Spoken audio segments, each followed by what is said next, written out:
I want Andy Sidaris full frontal. Right.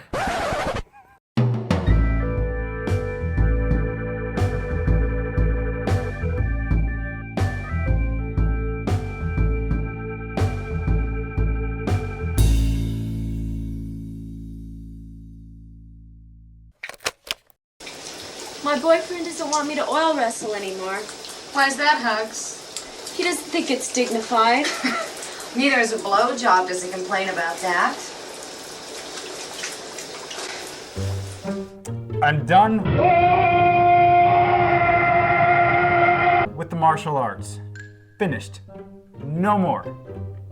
I want to see something with some good action, acceptable acting, and just throw in some blood and nudity, would you? I mean, throw me a freaking bone here. But if you don't, then I will kill you. You know what I think we need? A Sidaris film.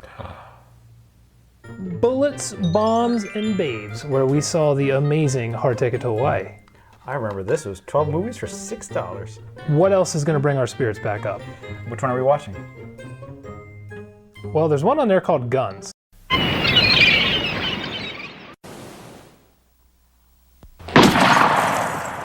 Which could mean literal guns they're shooting, or the bazookas on the women. And it's set in Hawaii for once.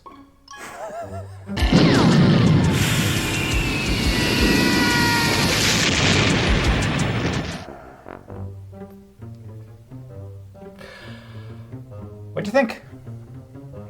There were boobs. There were boobs. I counted There were 7 pairs or 7 boobs. Yeah. Well, we finished a 12-pack while watching this movie, so I have no idea even where I am right now. We watched 3 films today. 2.5 films. And to be fair, we kind of got a standard Sidaris fare out of it. Which is fun. If you've never seen a Sidaris film, this collection has all of them. Hard Ticket is the best one. We have now seen all of them. Yes. And Hard Ticket and Guns are probably the best two. They all have their moments, but as far as overall films, Hard Ticket and Guns. But what happens in Guns?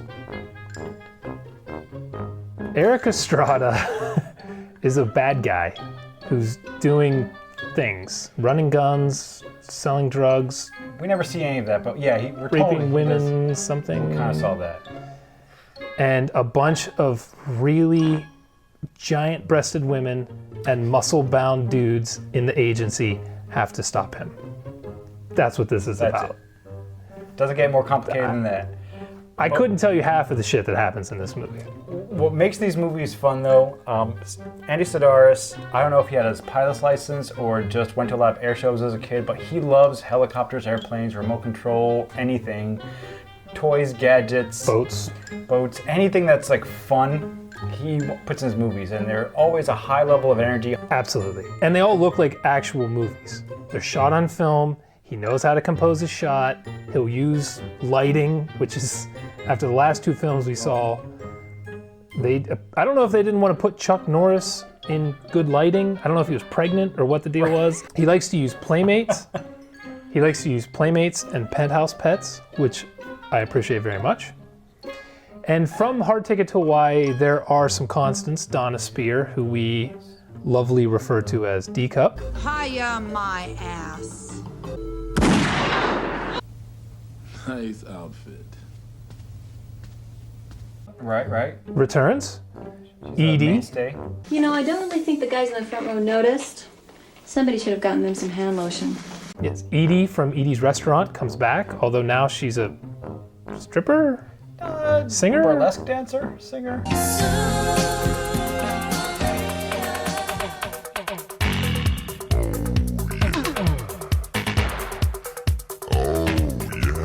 Something in Vegas. I don't know why or how. For the agency. There's a couple muscle-bound dudes who have been through the series. I don't think that any of them were in Hard Ticket, but they're here. They're wearing vests without shirts. They're doing their thing.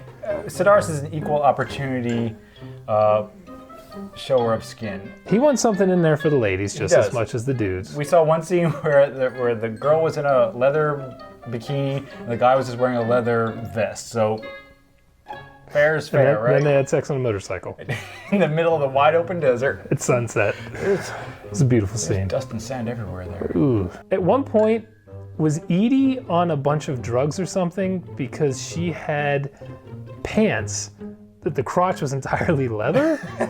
So were they protecting in case of an accident? I did appreciate the magician character. That was something new.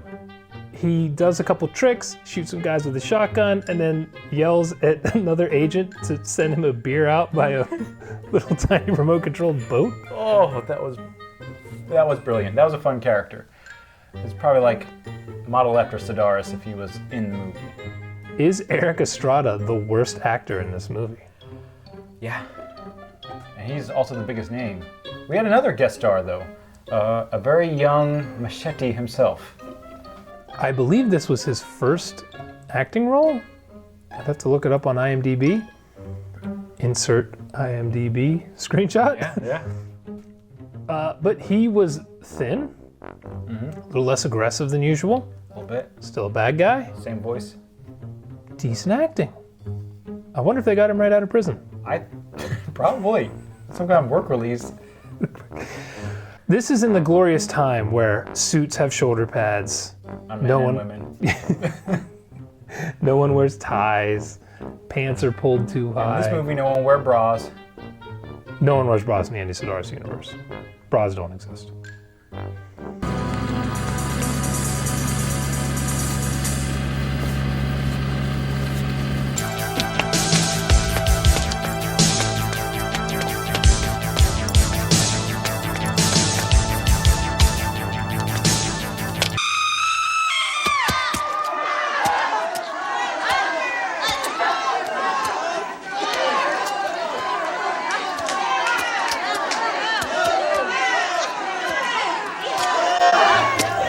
Is Guns by Andy Sidaris so bad it's good? You know, I think it fell a little short of our standard, especially since we have Hard Ticket to Hawaii as a comparison. This was a well-shot movie that had an okay pace, but it wasn't something I say, oh, this is so bad it's good. It's a good B movie, but not a bad B movie. Yeah, I agree. Of all the movies on here, this is the second best from start to finish. But it's not one I would tell bad movie connoisseurs to go and get right away. If you're gonna get this set, the first one you watch is Hard Ticket. There were no nunchucks in this, there were no throwing stars, We had snakes. ninjas. But the boobs were a little lower in this than I was hoping for, which There's some teasing. You don't like to be teased by Andy Sidaris. I want Andy Sidaris full frontal. I don't want any questions about what we're looking at. But is it so bad it's good? No. Is it worth watching if you have this set? Yeah.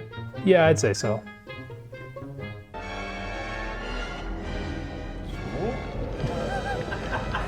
There is no Dana, only Zoo. Son of a bitch.